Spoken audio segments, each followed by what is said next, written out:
Ok, dice así.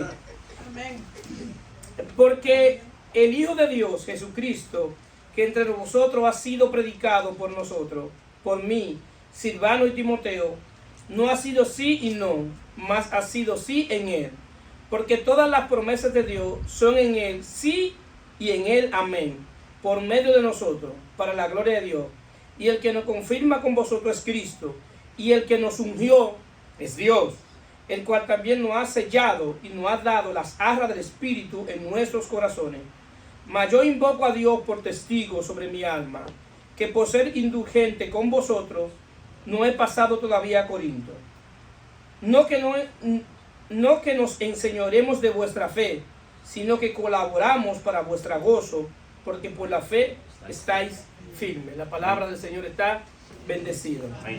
Estaremos predicando bajo el tema ungidos por Dios.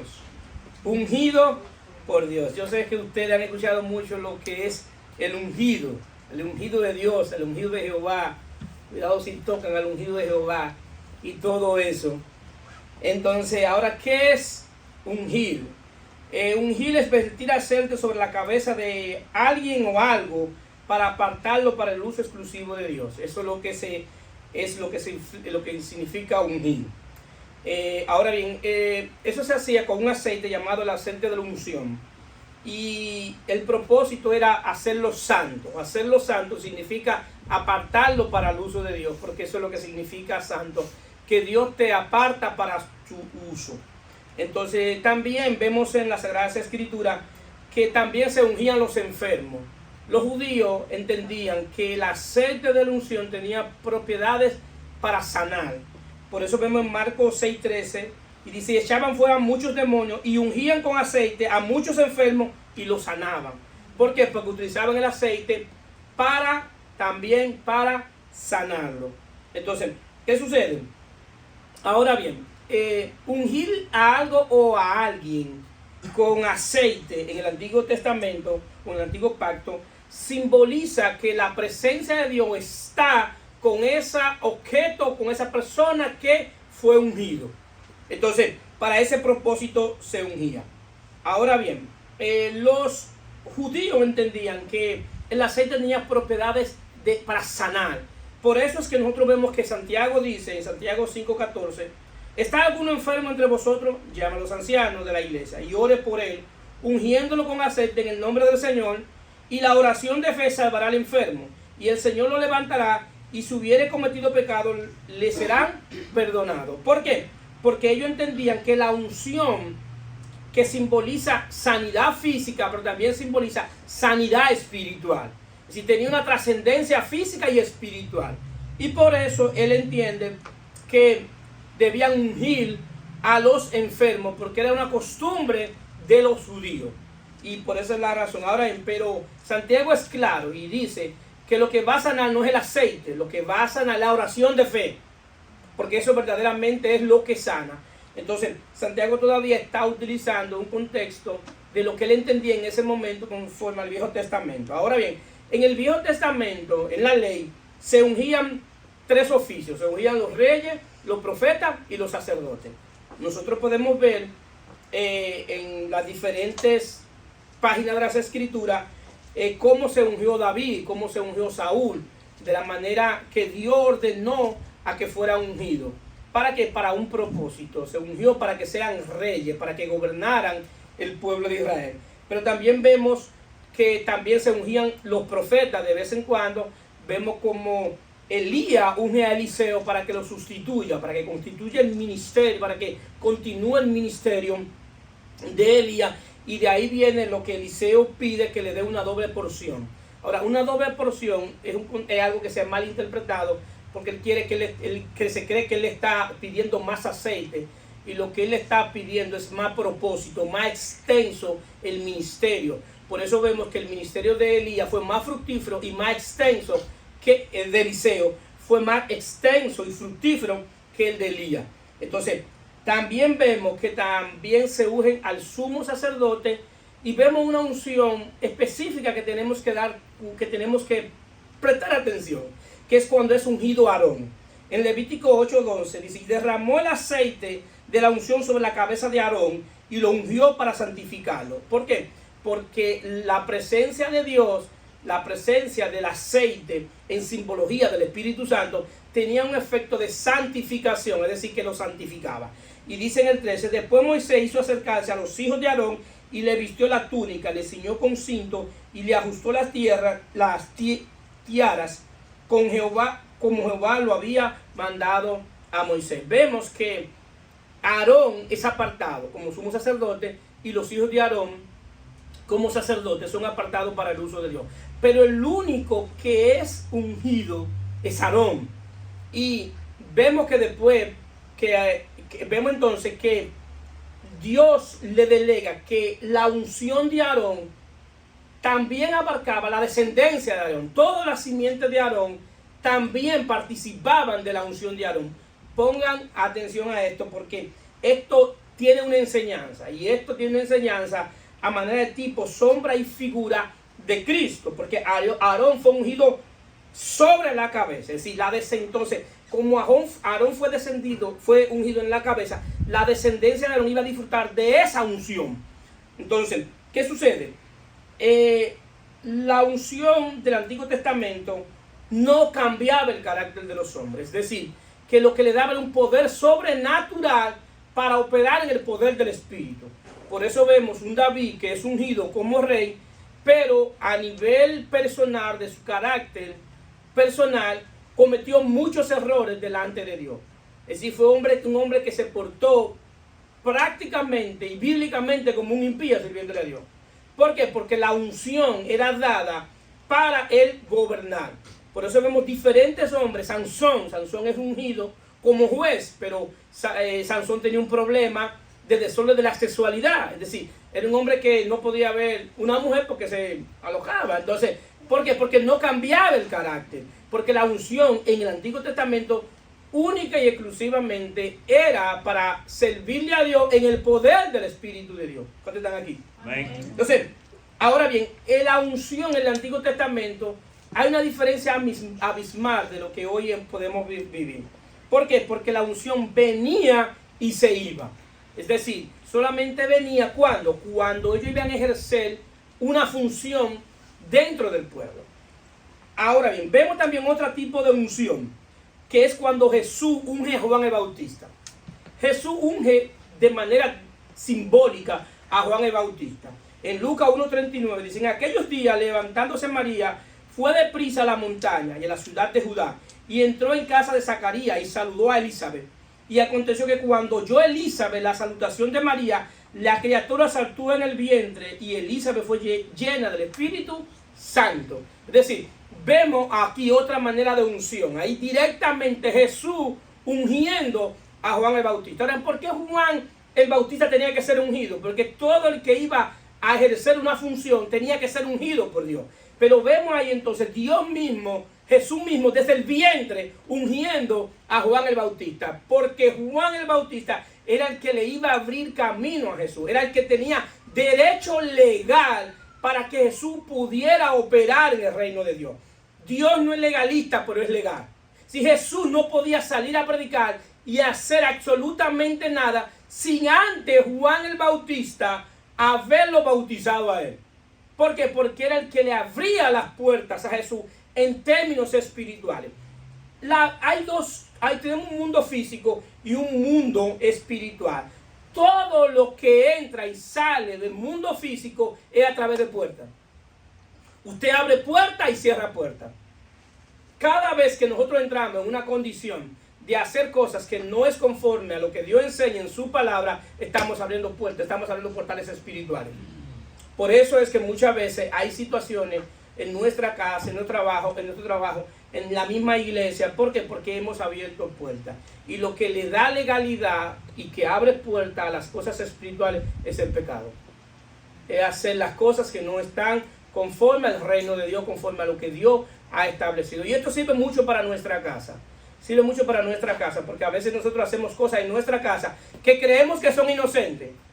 Pero son inocentes para nosotros, pero para el reino de las tinieblas no. Es decir, hay cosas que usted hace o usted practica en su casa que eso tiene trascendencia espiritual. usted está abriendo portales espirituales. Entonces, por eso es que Juan el Bautista tenía que bautizarlo. Ahora, ¿por qué Juan tenía que bautizarlo? Porque Juan venía de una familia sacerdotal, Zacarías era sacerdote, y los que daban entrada en el mundo espiritual eran los sacerdotes. El sacerdote era el que tenía derecho legal con lo que Dios había establecido para abrir puertas espirituales y cerrar puertas espirituales. Al punto que el sacerdote, el sumo sacerdote, para entrar en la presencia de Dios, tenía que entrar con dos piedritas de aquí abajo, que se llamaban el Turín y el Tumín. Tenía que entrar con esa piedra. ¿Para qué? Para que Dios les revelara lo que el pueblo estaba viviendo. Y el sacerdote manejaba cosas espirituales y podía entender lo que el pueblo estaba viviendo y lo que estaba pasando en términos espirituales el pueblo. ¿Por qué? Porque nosotros estamos acostumbrados a ver las manifestaciones físicas, pero no entendemos que esa manifestación que estamos viendo procede de algo espiritual que fácilmente nos decimos o permitimos cuando están aquí. Amén. Entonces, eso sucede. Entonces, ¿qué pasa? Juan es que abre el camino para que Jesús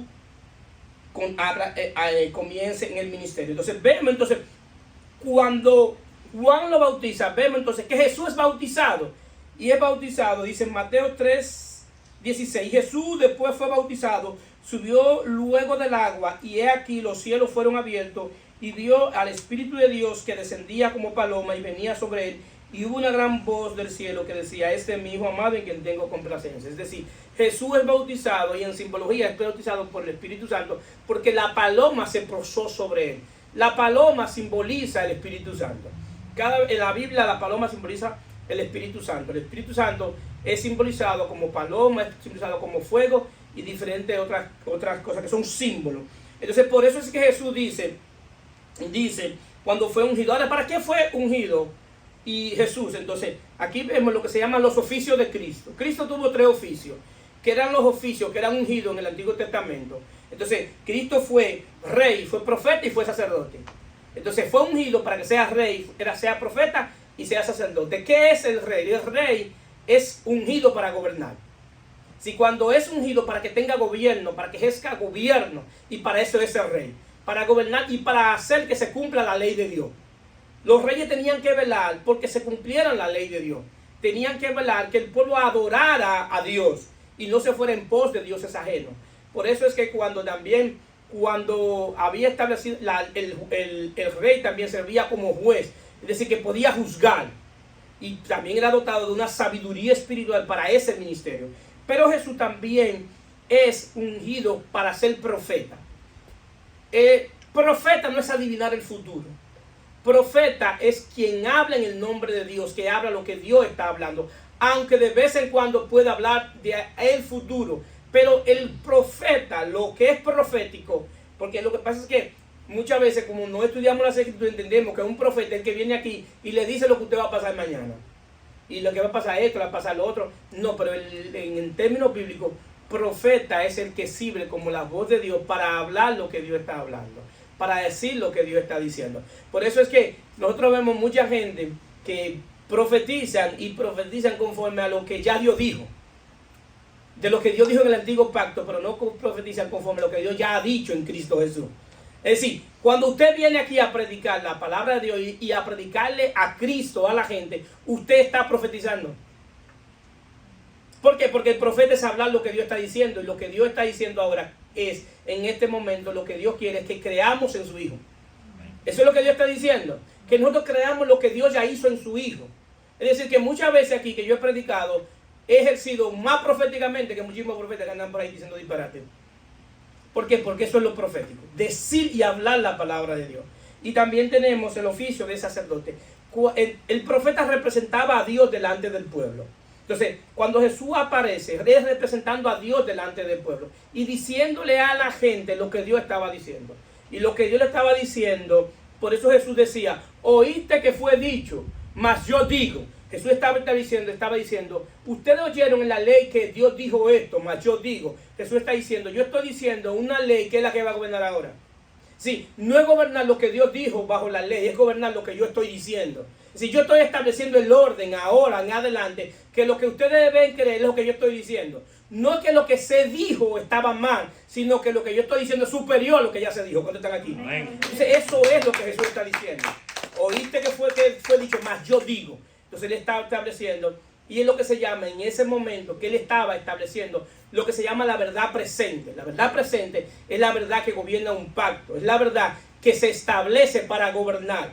Y la verdad presente tiene que ver con lo que hacían los reyes en aquel tiempo. Los reyes, cuando conquistaban una tierra, entonces los reyes buscaban y leían todo lo que iba a gobernar ese territorio. Y decía, lo que va a gobernar ese territorio, esto y esto. Y eso se establecía como la verdad presente. Jesús lo que está diciendo es que lo que va a gobernar a partir de que Él apareció es lo que Él está diciendo. Por eso Él dice, yo soy el camino, la verdad y la vida. Nadie viene al Padre si no es por mí. Si le está diciendo, ustedes no pueden venir al Padre por medio de la ley. Si ustedes quieren venir al Padre por medio de la ley, se guayaron. Ahora tienen que venir al Padre por medio de mí. Esa es la verdad que va a gobernar. Cuando Él dice, el que cree en mí recibirá vida eterna, le está diciendo, el que cree en mí ahora la va a recibir no por un sacrificio que Él haga. El que cree en mí va a recibir vida eterna por un sacrificio que yo voy a hacer por ustedes. Amén, aleluya. Entonces está estableciendo lo que se llama la verdad presente, que es lo que Pedro habla de la verdad presente. Entonces, también tiene que ver que fue ungido como sacerdote. Esa ontología se llama los oficios de Cristo. Un sacerdote, ¿cuál es la función del sacerdote? El sacerdote representaba a Dios delante del pueblo. Si el sacerdote antes de ministrar al pueblo tenía que ministrar a Dios. ¿Por qué? Porque él era el representante de Dios. Entonces, para hacer sacrificio por los pecadores. Ahora bien, hay una disyuntiva que Jesús no pertenece a la tribu de Leví. Para ser sacerdote había que ser de la tribu de Leví.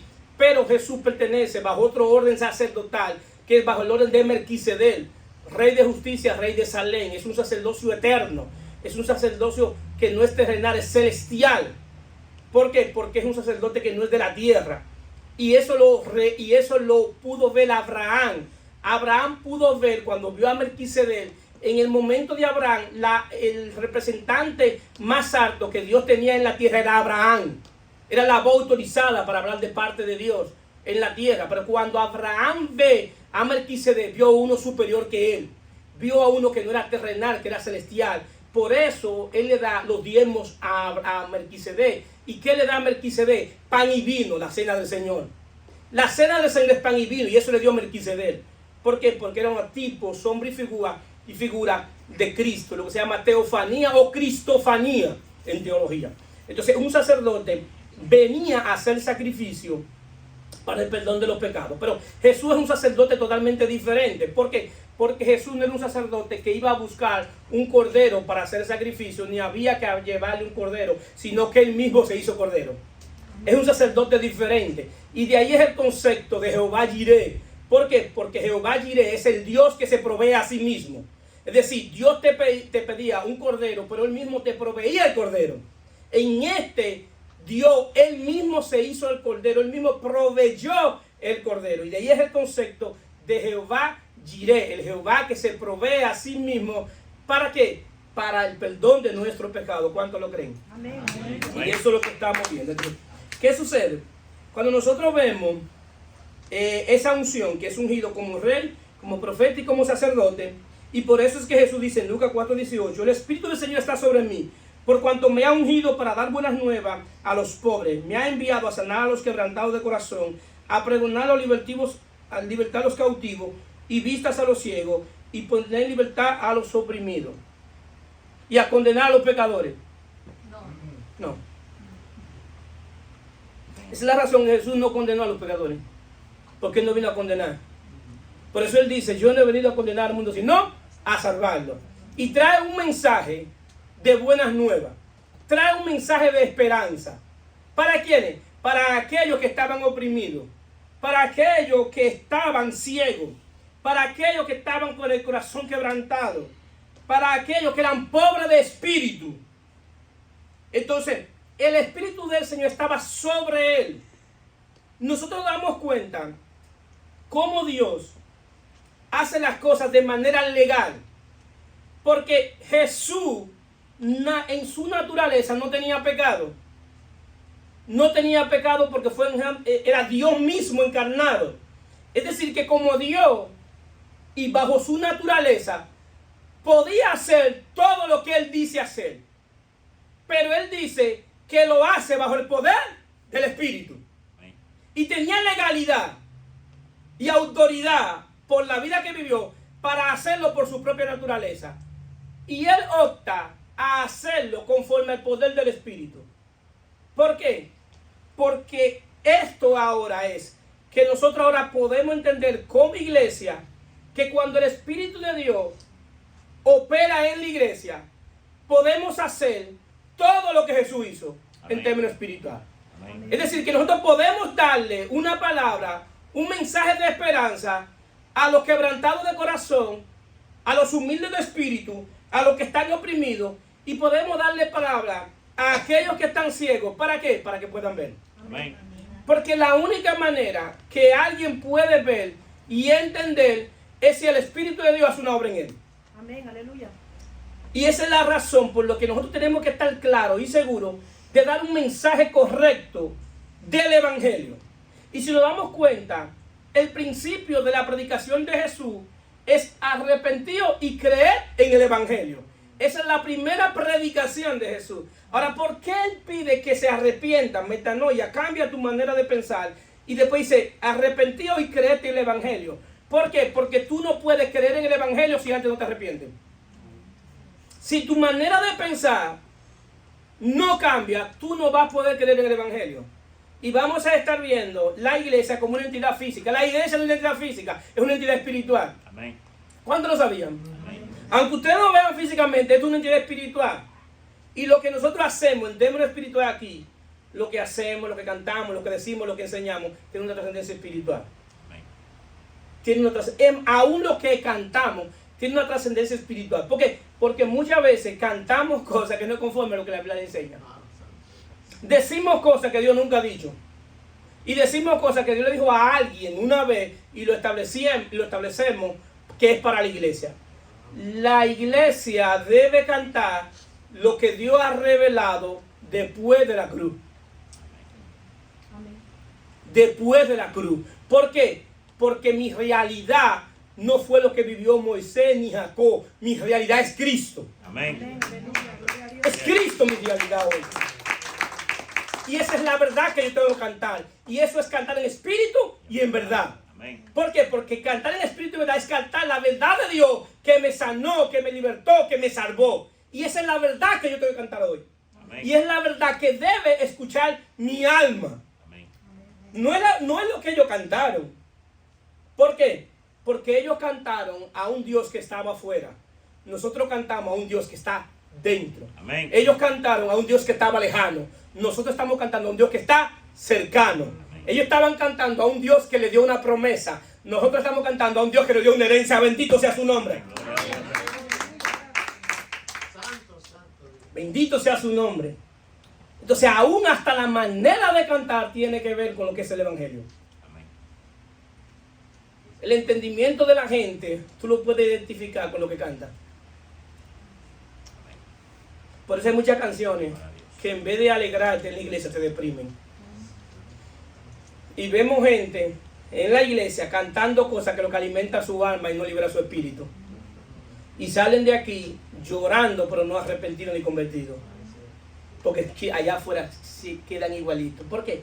Porque le están cantando basado en lo que ellos están viviendo y le están alimentando sus emociones y su alma, y se entran en ese nivel y lloran y gritan, pero salen de aquí siendo todavía esclavos y sin una esperanza de un Dios que vive. ¿Por qué? Porque están cantando para alimentar tus sentimientos, y una de las cosas que el Espíritu quiere trabajar es con tu espíritu. Amén. El Espíritu de Dios trabaja con el espíritu del hombre. Y desde ahí ejerce dominio, gobierno, para trabajar con tu mente, con tu alma, con tu corazón, con tu voluntad y con tus sentimientos.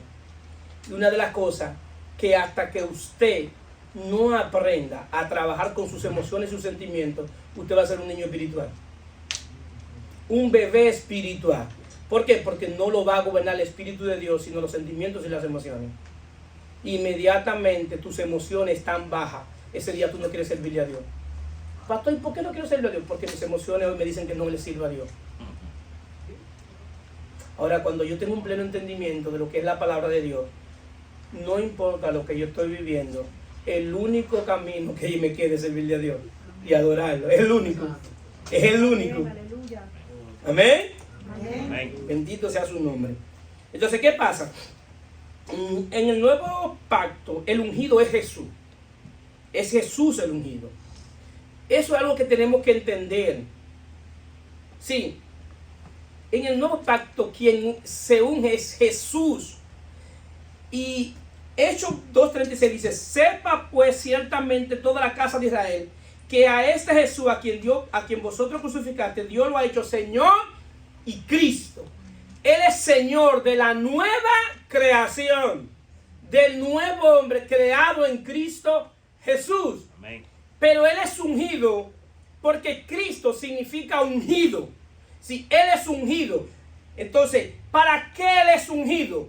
Él es ungido de lo eterno para salvar, para sanar, para libertar, para santificar, para dar vida. Él es ungido para hacer todo lo que Dios demanda del hombre. Aún provocar arrepentimiento. Porque quien produce arrepentimiento en la gente es el Espíritu de Dios, aunque soy yo que me arrepiento. Amén. Porque quien puede cambiar mi manera de pensar es el Espíritu de Dios. Y cuando el Espíritu de Dios cambia mi manera de pensar, cuando libera mi intelecto. Porque lo que tienen tomado los espíritus de maldad es mi intelecto. Lo que hace que la gente no crea es que el intelecto está tomado por espíritus de maldad. Entonces el Espíritu de Dios tiene que libertarme de los espíritus de maldad. ¿Para qué? Para que yo pueda creer. Porque si el Espíritu de Dios no me convence de pecado, de justicia y de juicio, entonces no hay manera de que yo crea. Y dice que Él enviará el Espíritu de verdad y os convencerá de pecado, de justicia y de juicio. De pecado por cuanto no cree en mí. De justicia porque el único que cumplió con la justicia de Dios en la cruz fue nuestro Señor y Salvador Jesucristo. Amén. Por eso Pablo dice que no confía en su propia justicia, que es por la ley, sino la justicia de Dios, que es por la fe. Amén. Y también de juicio. ¿Okay? ¿De qué juicio nos va a convencer? De que ya Satanás fue juzgado y fue vencido y se encontró culpable. Gloria a Dios. Por eso, si usted es hijo de Dios, Satanás no tiene ningún poder sobre usted. Ni parte ni suerte en su casa ni sobre usted. ¿Por qué? Porque ya él fue juzgado y fue encontrado culpable.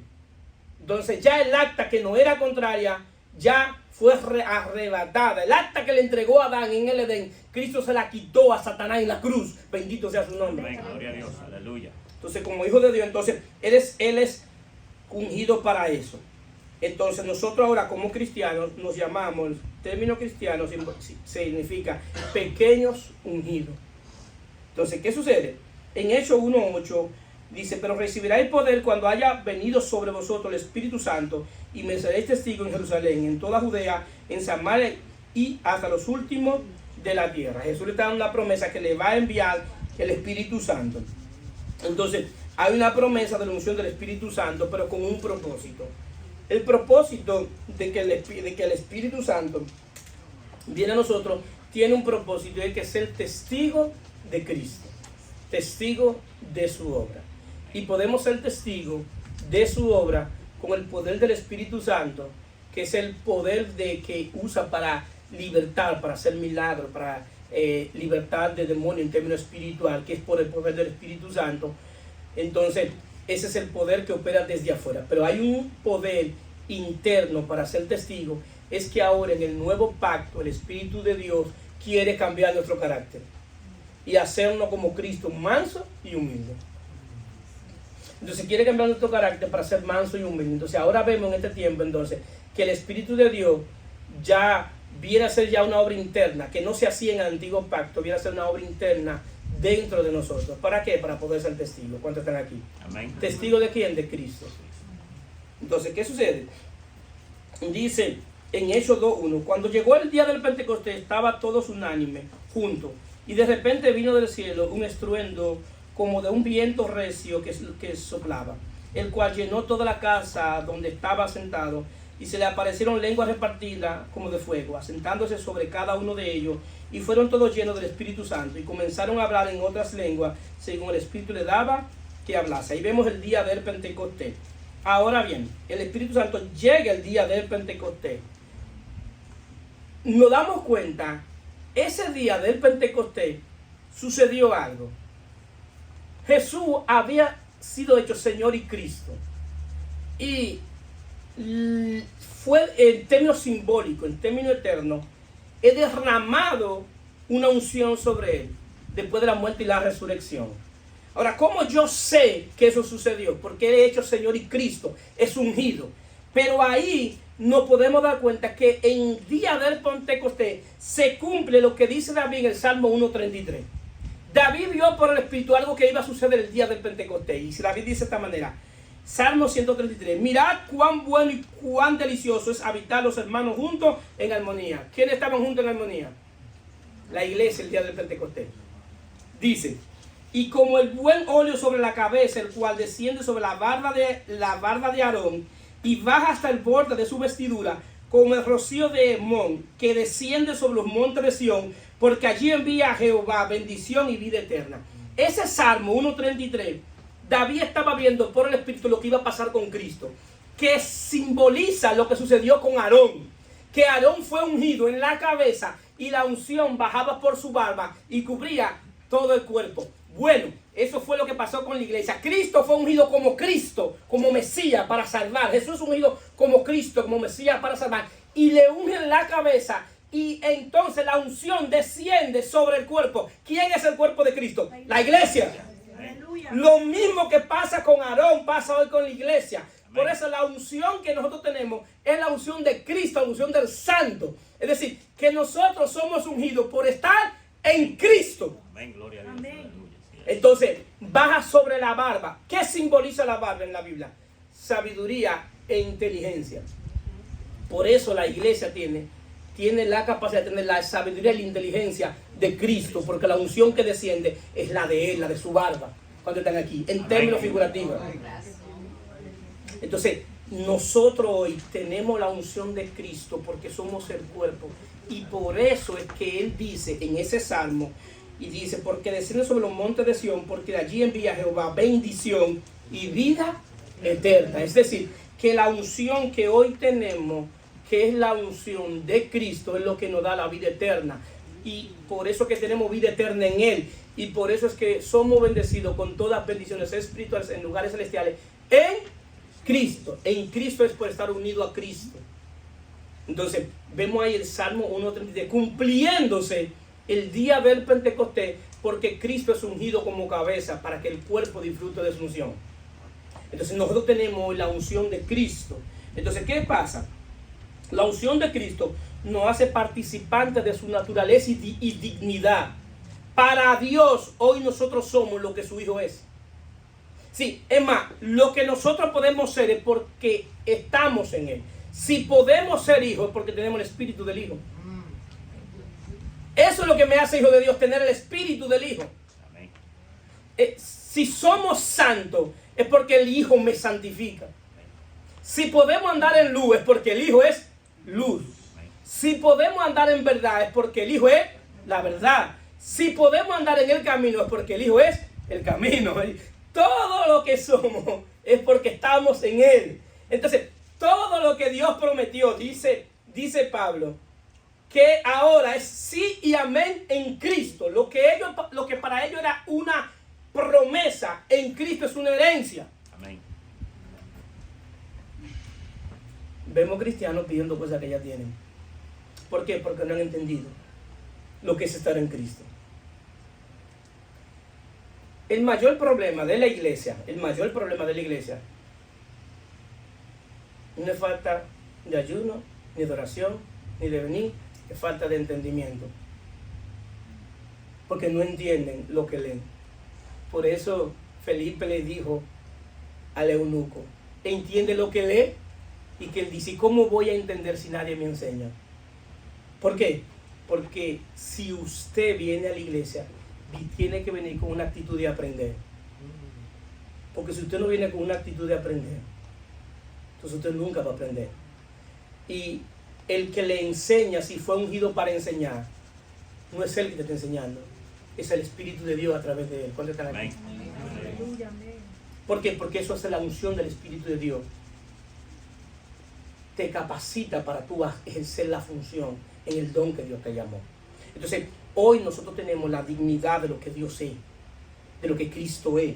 Por eso 2 de Pedro 1:3 dice, como todas las cosas que pertenecen a la vida y a la piedad nos ha sido dada por su divino poder, mediante el conocimiento de aquel que nos llamó por su gloria y excelencia, por medio de los cuales Dios nos ha dado preciosa y grandísima promesa, para que por ella llegase a ser participantes de la naturaleza divina, habiendo huido de la corrupción que hay en este mundo a causa de la concupiscencia.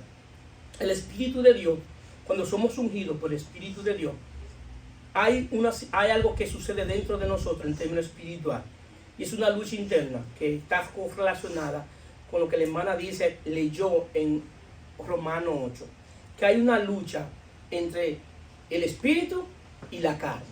Bien, en este caso Pablo habla de la carne a modo de concupiscencia, que tiene que ver con todo lo que es corrompido dentro de nosotros. Entonces hay una lucha. Ahora bien, hay una lucha espiritual. Ahora, ¿quién va a ganar la lucha? Lo que tú más alimentes. Si tú alimentas más la carne, lamentablemente, siempre lo que tú más vas a manifestar, ¿qué es? La carne. Pero si tú alimentas el espíritu, ¿qué tú vas a manifestar? El espíritu. Alimentando al espíritu, tú haces morir las obras de la carne. Es decir, es alimentando el espíritu. A medida que tú alimentas el espíritu con las disciplinas espirituales, con la palabra de Dios y con todo lo que es disciplina espiritual, tú estás alimentando el espíritu. En consecuencia, la carne en la concupiscencia comienza a descender hasta que el Espíritu de Dios tiene el control de la concupiscencia, porque la concupiscencia nunca se arrepiente. Y Dios la dejó intencionalmente ahí para que no nos creamos la gran cosa. Porque si Dios nos quita la concupiscencia, no vamos a creer que somos la gran cosa. Y Dios nos la dejó ahí para que sepamos que dependamos de Él. Que si nosotros podemos vencer es porque estamos en Él. Amén. Si podemos permanecer porque estamos en Él. Amén. Si podemos ser lo que somos es porque estamos en Cristo. Amén. Entonces Dios te deja la concupiscencia, pero entonces la concupiscencia tiene una estrategia. Y Santiago habla de eso. Y es la tentación que nace en la concupiscencia, que no tiene que ver nada con la tentación que nace fuera. Porque hay dos tipos de tentación. Una que nace fuera de ti y una que nace dentro de ti. En la que nace dentro de ti, el diablo no tiene que ver nada con eso. Santiago dice que uno es tentado de su propia, ¿qué? Concupiscencia. Y es atraído por el pecado. Satanás no tiene que ver nada con eso. Ahora bien, lo que Satanás sí sabe, cuál es tu naturaleza concupiscente. Y llega un momento en que la concupiscencia hace alianza con el espíritu de maldad. Y por eso los espíritus de maldad te traen lo que tú estás pidiendo. Porque sabes dentro de ti que la concupiscencia es lo que busca. Y te hace oferta de lo que tú deseas y de lo que tú siempre has vivido.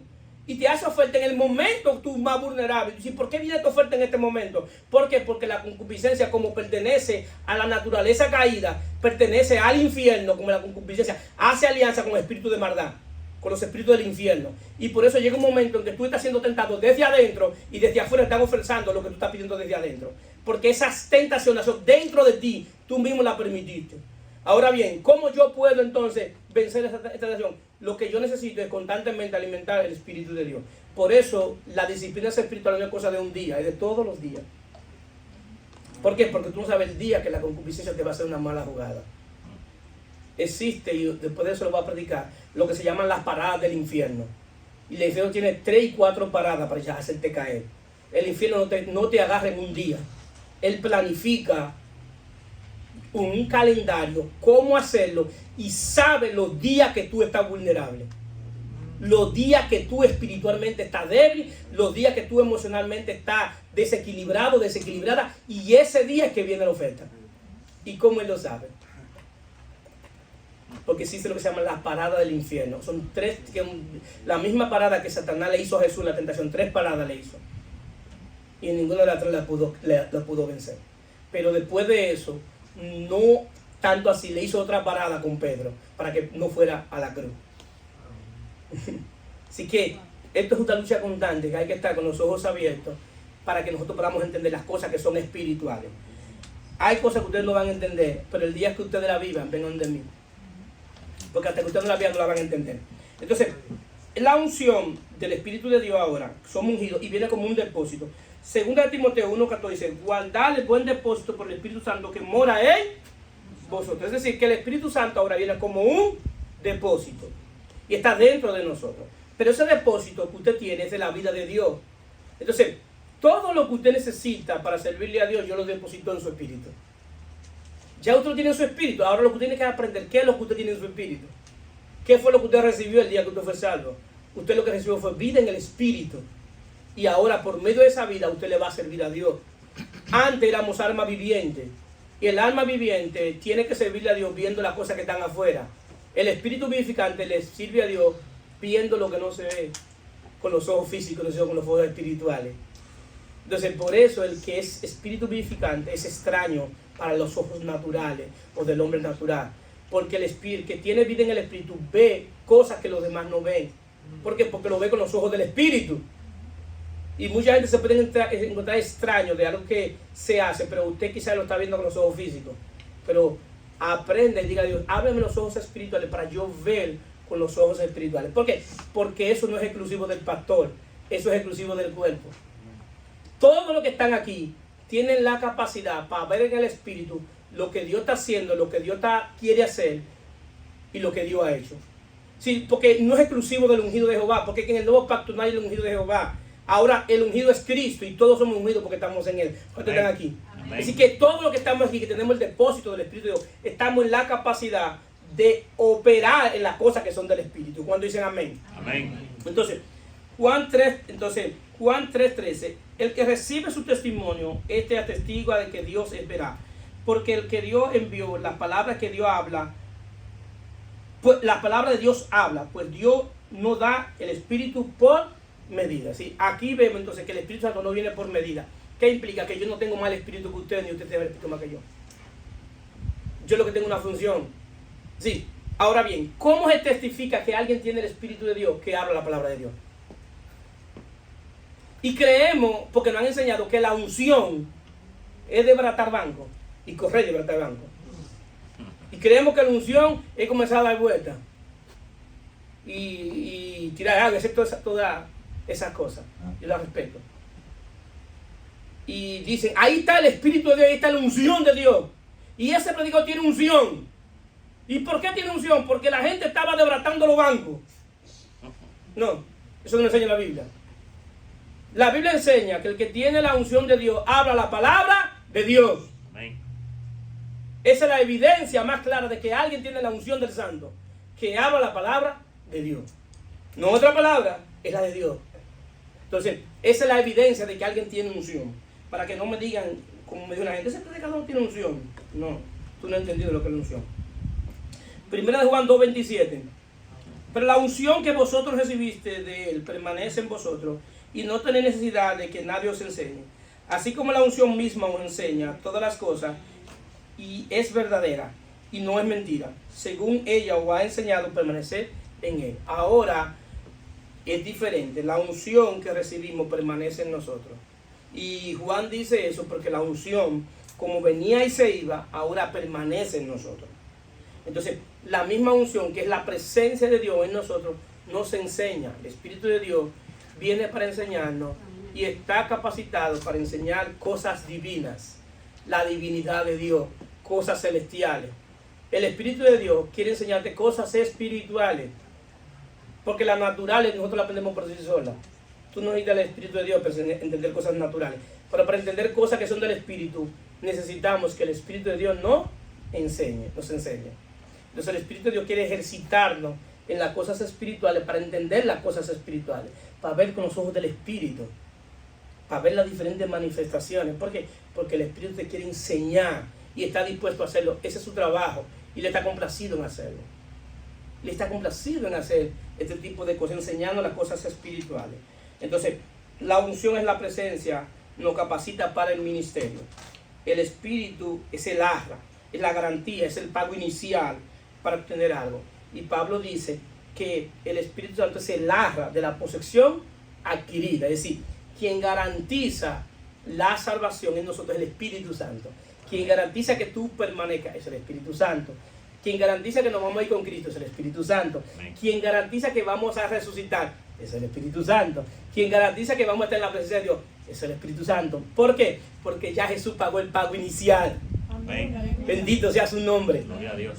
Y envió el Espíritu Santo como la garantía de que ya eso está pago. De que todos nuestros pecados ya han sido pagos en la cruz. Y envía el Espíritu para garantizar el que ya se pagó. y que ya esa mercancía es de Él. Por eso somos de Él, porque el Espíritu está en nosotros. Él tiene derecho a legar sobre nosotros. Y hay dos tipos de derechos. Está el derecho de creación y derecho de conquista. Y Jesús cumple con esos dos derechos. Derecho de creación, porque todo fue creado por Él y para Él. Tiene derecho de creación. Y derecho de conquista. ¿Por qué? Porque venció en la cruz. Entonces, conquistó, venció la muerte, venció el pecado. Y ahora tiene derecho legal por derecho de conquista. Porque Él conquistó y porque Él venció. Entonces, hoy podemos ser más que vencedores porque Él venció y el Espíritu Santo está en nosotros. Porque la victoria que Él tuvo es la victoria que se nos acredita a nosotros como que fuimos nosotros los vencedores. Pero el vencedor es Él. Y somos más que vencedores porque estamos en Él. Entonces todo lo que somos hoy y lo que podemos lograr es porque tenemos la unción del Santo, la unción del Espíritu de Dios. Y hoy nos capacita para el ministerio, para el uso de los dones de la iglesia y garantiza la vida eterna y garantiza también lo que se llama la santificación progresiva. La santificación progresiva es que Dios cada día más nos va santificando y tiene que ver exclusivamente la santificación que nos está quitando el deseo de pecar. Esa es la verdadera santificación, que el deseo de pecar se está yendo. Que aunque tú tengas la oportunidad de pecar, no lo haces porque no tienes deseo de hacerlo. Esa es santificación. ¿Qué es más que dejar de pecar? Porque hay gente que puede dejar de pecar por cualquier situación, por miedo a la esposa, o por miedo de perder al esposo, o por miedo de perder los bienes y deja de pecar. Eso no es santificación. La santificación tiene que ver que tú te santificas, que aunque tú tengas la oportunidad de hacerlo, no lo haces. Y eso lo hace el Espíritu de Dios. Y esa es la verdadera santificación. Amén. Que Él santifica nuestro espíritu, santifica nuestra alma y luego santifica nuestro cuerpo. Pero la santificación inicia por el Espíritu, porque se llama Espíritu Santo porque santifica. Y cuando viene a ver, tú te das cuenta que cada día más tú vas quitando el deseo de pecar. Entonces, a medida que se te va quitando el deseo de pecar, entonces el Espíritu de Dios tiene más control sobre tu concupiscencia. Entonces ahí se da cuenta el infierno que le cogió el tiempo contigo. Y cuando Él se da cuenta que le cogió el tiempo contigo, ya no te ataca a ti directamente, sino que ataca a las demás gente que están cerca de ti. Porque ya Él sabe que tú le perteneces a Dios y que ha entendido que el Espíritu de Dios está en ti y comienza a vivir como Dios quiere. Pero como Él no descansa, Él está pendiente y Él sabe por dónde te va a atacar. Pero tú, ahora que tienes el Espíritu de Dios, puedes saber y el Espíritu de Dios te puede revelar, te puede hacer discernir cuál es la próxima parada del infierno. ¿Para qué? Para que cuando Él llegue, tú estés preparado. Amén. Se puede poner de pie. Amén. Aleluya, santo tú eres Dios.